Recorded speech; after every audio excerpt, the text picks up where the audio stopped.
Hello everyone, welcome to the mind mentor. मैं परवीन जवालिया एक बार फिर से आपके साथ एक नए एक्ट के साथ आज हम बात करेंगे ट्रांसफर ऑफ प्रॉपर्टी एक्ट। ये एक्ट की पहली वीडियो हमने कल अपलोड की थी। इसमें कुछ बेसिक स्ट्रक्चर दिया था कि क्यों इसकी रिक्वायरमेंट पड़ी, कितने चैप्टर है, कहाँ से कहाँ तक कौन से चैप्टर को डिफाइन किया गया है, कहाँ कहाँ ये अप्लीकेबल होता है, वो सब चीज़ें हम पढ़ चुके हैं। आज हम इसकी एक तरह से सेक्शन की तो फर्स्ट ही क्लास होगी हमारी, क्योंकि फर्स्ट वीडियो में हमने सिर्फ इसका ओवरव्यू लिया गया था। जो हमारे साथ टेलीग्राम में नहीं है, टेलीग्राम चैनल ज्वाइन कर लीजिए, डिस्क्रिप्शन में लिंक मिल जाए, क्योंकि वहाँ पे आपको पुरानी वीडियो भी अपलोड होते रहते हैं जिनमें कुछ अच्छी चीज़ें होती है जिनकी आपको रिक्वायरमेंट होती है। प्लस क्यूज वगैरह आपकी डेली चल रही हैं, बहुत अच्छा लग रहा है देख करके। आज भी शायद मॉर्निंग में अभी जब मैं वीडियो बना रहा हूँ फिलहाल 12:15 हुए हैं दोपहर के, अभी भी एक क्यूज चल रही है जिसमें शायद 150 क्वेश्चन है। तो बहुत अच्छा लग रहा है आपको देख के, ऐसे ही करते रहो, बहुत कुछ सीखने को मिलेगा आपको। ओके गाइस, आगे बढ़ते हैं। आज हम बात करेंगे ट्रांसफर ऑफ प्रॉपर्टी एक्ट के सेक्शन 3 की।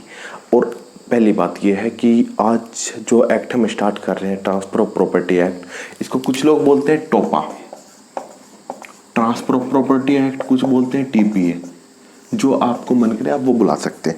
और इसको हम इस तरह से कवर करें कि आपका प्री मेंस इंटरव्यू सब कुछ कवर हो जाए, क्योंकि ऐसा नहीं है कि प्री के लिए अलग पढ़ना पड़ेगा, मेंस के लिए अलग पढ़ना पड़ेगा। मतलब जो कर रहे हैं तो पूरा कवर होना चाहिए। इसके हर प्रोविज़न हम चेक करेंगे, बेयर एक्ट के हिसाब से भी उसके हिडन पॉइंट्स भी, ठीक है, उसके पीछे क्या छुपा हुआ है, वो सारी चीज़ें हम देखेंगे। आज हम सेक्शन 3 बात करता है इंटरप्रिटेशन क्लोज की। मतलब ये क्या बात कर रहा है, ये कुछ डेफिनेशन दे रहा है हमारे कि ये जो वर्ड अगर अंदर यूज किए जाएंगे तो उनका मतलब क्या होगा। और यहाँ से आपके प्री और मेंस दोनों में क्वेश्चन बनते हैं। पहला डेफिनेशन क्लोज में पहला दिया है इंस्ट्रूमेंट। इंस्ट्रूमेंट कौन सी बात कर रहा है, ये बात कर रहा है नॉन टेस्टामेनी इंस्ट्रूमेंट। मतलब क्या कि जो विल नहीं है, विल के अलावा, क्योंकि सीधी सी बात है जो चीज़ हमने विल में एक बार लिख दी उसके ट्रांसफर की जरूरत ही नहीं है, उसका सिर्फ क्या होगा, एग्जीक्यूशन होगा। ठीक, इसके अगर बेयर एक्ट को बताया जाए, सीधी बात है, बेयर एक्ट की लैंग्वेज देखते हैं हम। पहली डेफिनेशन क्लोज जो दिया गया है इमूवेबल प्रॉपर्टी, जिसको हम पूरा प्रॉपर्टी नेक्स्ट क्लास में कवर करेंगे, क्योंकि प्रॉपर्टी से मोस्ट इंपॉर्टेंट मेंस का क्वेश्चन बनता है जो पूरी क्लास में एक ही कवर होगा। ठीक है, उसकी हम नेक्स्ट क्लास में करेंगे। सेकंड क्लोज में आते हैं, ये तीनों चीज़ जुड़ी हुई हैं। पहला आता है इंस्ट्रूमेंट। इंस्ट्रूमेंट का मतलब क्या है, सीधा सीधा बेयर एक्ट में दिया गया है, means in non testamentary instrument Hindi में दिया गया है। लिखित का मतलब क्या है, लिखित से अवसीयत, लिखित अभिप्रेरित है, मतलब वो चीज़ें जो अवसीयत है, मतलब विल नहीं है, विल के अलावा जो भी चीज़ें लिखी हुई है वो सब चीज़ें क्या कहलाएंगी, इंस्ट्रूमेंट। अब इंस्ट्रूमेंट तो आपके पास बन गया, आपने कोई इंस्ट्रूमेंट लिखा है, कोई लेख लिखा है, उस लेख के बाद आप क्या करोगे, उसको अटेस्ट कराओगे। उसका अटेस्टेशन कौन होगा, मतलब पहली बात उसको अटेस्ट कराओगे आप। अटेस्ट का मतलब क्या है, अटेस्ट का मतलब ये है कि जब आपने उस पर साइन किए गए थे, जब आपने सपोज मैंने कोई प्रॉपर्टी शाम को देना चाह रहा हूँ, मैंने उसको लिख दिया, और उस टाइम पे जब मैंने लिखा ना उसको, मैं उसको साइन कर रहा हूँ, तो जिन पर्सन ने मुझे देखा है, जिनके सामने मैंने वो किया है, जैसे कोर्ट में आप प्रॉपर्टी कराते हो तो वो विटनेस क्यों बुलाते हैं आपको, जब बैनामा होता है विटनेस किस लिए बुलाते हैं, ताकि उनके सामने कल अगर जरूरत पड़ेगी वो एज ए अटेस्टेशन वहाँ पे प्रेजेंट हो कि साहब हमने देखा था, हमारे सामने सब हुआ था। अब अटेस्टेड की बात करें थर्ड क्लोज के, देखो सबसे अच्छी बात क्या है, यहाँ पे नंबर नहीं है, जैसे 3 के क्लोज 1 क्लोज 2 सब क्लोज 1 2 3A 3B 3C कुछ भी नहीं है। सबसे अच्छी बात है, पढ़ने में आसानी रहेगी, याद रखने में बहुत आसानी रहेगी। ये अटेस्टेड का मतलब क्या है, अटेस्टेड कह रहा है in the relation of the instrument, instrument की ही बात करेगा। इन द रिलेशन, मैं इसको तोड़ के लिख देता हूँ ताकि आपको जल्दी समझ आएगा। अटेस्टेड की बात करें फिलहाल, अटेस्टेड अटेस्टेड दोनों एक ही, ये उन पर्सन की बात करें जिन्होंने देखा था, ये बात करें कि होगा कैसे। अब देखते हैं, समझते हैं इसको। ये कह रहा है in the relation of the instrument, कौन सा इंस्ट्रूमेंट, जो हमने इससे पहले पढ़ा है, कौन सा इंस्ट्रूमेंट, नॉन टेस्टामेनी इंस्ट्रूमेंट। ये कह रहा है वे 2 और मोर पर्सन, मतलब 2 भी हो सकते हैं, 2 से ज़्यादा भी, 2 से कम नहीं होंगे। अटेस्टेड कब होगा, जब 2 पर्सन होंगे, 2 विटनेस होंगे। ये आपका प्री का क्वेश्चन है। एक क्वेश्चन यहाँ से बनता है, इंस्ट्रूमेंट क्या होता है, टेस्टामेनी, नॉन टेस्टामेनी, बोथ, ठीक है, या एनी ऑफ द अबव, या फिर नन ऑफ दिस। तो कौन से नॉन टेस्टामेनी इंस्ट्रूमेंट की बात कर रहा है टीपीए एक्ट। दूसरी बात कर रहा है अटेस्टेड की। अटेस्टेड क्या कह रहा है, in relation of the instrument, कौन सा इंस्ट्रूमेंट, जो हमने अभी पढ़ा है। ठीक है, अब हम बात करें क्या हुआ था उसमें। कहा वे 2 और मोर पर्सन, मतलब कितने विटनेस चाहिए, कम से कम 2 चाहिए हमें। एक विटनेस में यहाँ पे काम नहीं चला, कितने चाहिए, कम से कम 2। प्री का क्वेश्चन है। ठीक है जी, हम वो सब चीज़ें कवर करके चलेंगे जिनकी आपको रिक्वायरमेंट है, ताकि घर बैठे बैठे आपको बाहर ना जाना पड़े, आपको बिना बात एक्सपेंस ना करने पड़े अपने। और आज के टाइम पे तो आपको पता है माहौल कैसा है, बाहर रहना बहुत खतरनाक है क्योंकि कोरोना घूम रहा है जगह जगह पर, ठीक है। Where two or more person, और विटनेस, पर्सन नहीं कहेंगे, विटनेस ही की बात कर रहे हैं आप, तो विटनेस कहेंगे। Where two or more witness after seeing the deed of the execution, मतलब जिन्होंने डीड देखा है, उसके एग्जीक्यूशन होते हुए देखा, जब साइन वगैरह हुए, जिन्होंने देखा। कितने परसेंट की बात करें? 2 की, ठीक है। और वो सर्टिफाइड करते हैं, सर्टिफाइड दैट, क्या सर्टिफाइड कर रहे हैं? That the executing deed has been signed या signing in front of them, मतलब वो ये सर्टिफाइड करते हैं कि जब एग्जीक्यूशन हुआ था बिल का, जो इसका एग्जीक्यूशन किया जा रहा है, तो उस पर जो साइन हुए थे वो हमारे सामने हुए थे, ठीक है। अटेस्टेड का मतलब क्या है? और तीसरा पॉइंट इसमें क्या कहते हैं? It is not necessary that the both और the witness should be present at the same time and the same place, कि जरूरी नहीं है कि दोनों विटनेस सेम समय पे वहां पे होने चाहिए, ठीक है। मैं था, मेरे सामने साइन किया, मैंने देख लिया, फिर दूसरे के सामने साइन किया, उसने भी देख लिया। मतलब ये नहीं कि दोनों विटनेस एक साथ ही हो। ये बात कर रहा है अटेस्टेड, ठीक है। और अटेस्टेशन क्या बात कर रहे हैं?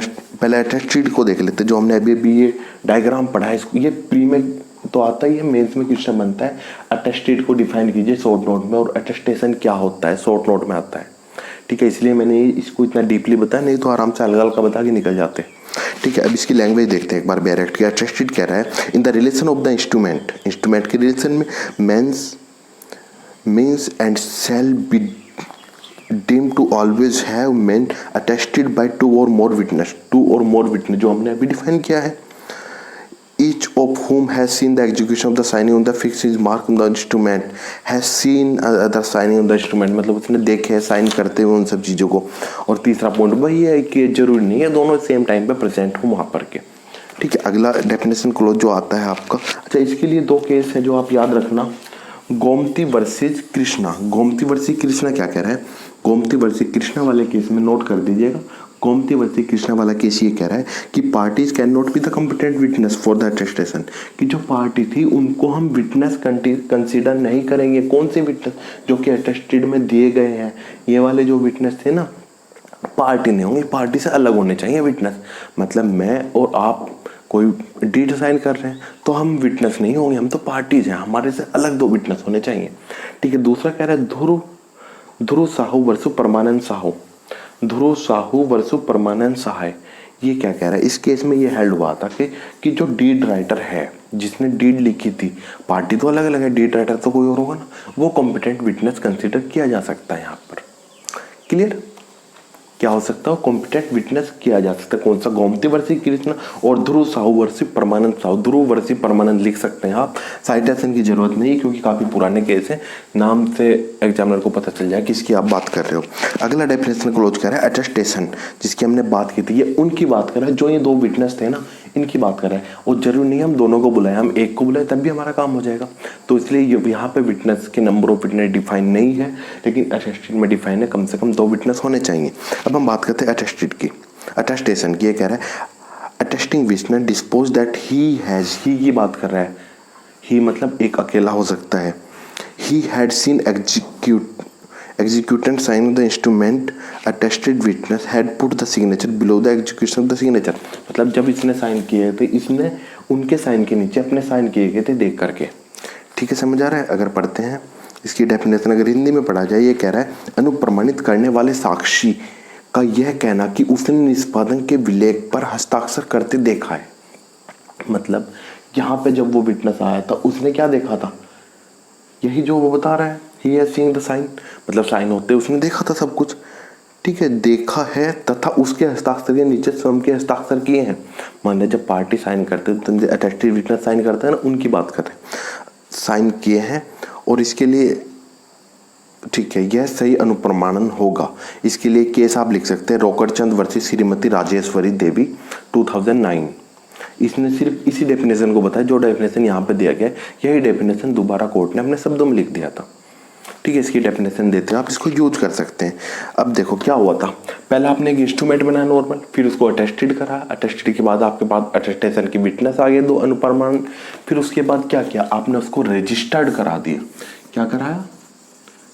रजिस्टर्ड का मतलब क्या है? किसी भी एक्ट के अंतर्गत जो भारत में कार्यशील है उसके अंदर रजिस्टर्ड कराना। Registered means registered in any part of the territory in which the act extend under the law for the time being in force regulating the registration documents. मतलब उस समय जो भी एक्ट उस टाइम इन फोर्स है India में, भारत की territory में, उसके अंदर रजिस्ट्रेशन कराना। अब इसको एक बार वैसे समझते हैं नॉर्मल, अंदर वाली चीज़ें आपको समझ आ गई होगी। नोट बना लेना इसके अच्छे से, क्योंकि ये आपके मेंस में हेल्प करेगा। प्री मेंस सब कुछ कवर कर दिया। और एक बात और, जो टीपी हम कवर कर रहे हैं, इसके बाद हम वीक के एंड में, मतलब पूरा वीक पढ़ने के बाद हम इसका एक टेस्ट किया करेंगे क्विज के माध्यम से, ताकि पूरे वीक जो आपने पढ़ा आपका तैयार हुआ है कि आप हवा में पढ़ रहे हो सिर्फ, मतलब जो हम मेहनत कर रहे हैं आप लोगों के लिए, आप उसका कुछ बेनिफिट ले रहे हो कि नहीं। ठीक है जी, समझ आ रहा है यहाँ तक? अब इसको हल्का सा ऊपर से देखते हैं क्या चीज़ हमने पढ़ी है अभी। सबसे पहली बात हमने जो पढ़ा है, हमने देखा पहले इंस्ट्रूमेंट।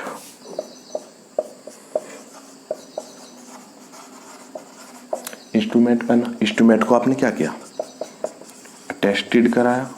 अटेस्टेड कराने के बाद आपके पास क्या बन गया? आपके पास अटेस्टेशन विटनेस आ गया आपके पास। अटेस्टेशन विटनेस के बाद आपने इन सब को जो यहाँ पे आ गया फाइनल करके क्या करा दिया? इसको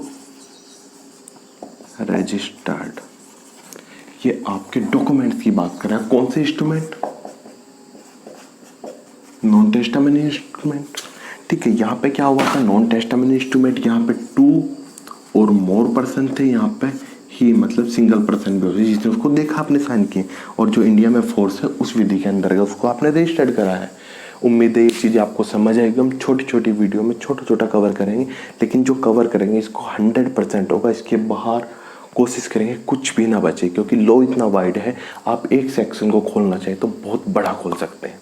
ठीक है, फिर भी हम कोशिश उतना कवर करेंगे ताकि एग्जाम में इससे ज़्यादा की आपको ज़रूरत ना पड़े। ओके, उम्मीद है आपको वीडियो पसंद आई होगी। अगर पसंद आएगा इसको लाइक, शेयर और सब्सक्राइब करें। ठीक है, आज की फीस यही है, एक लाइक और share. Okay guys, all the best, thank you very much.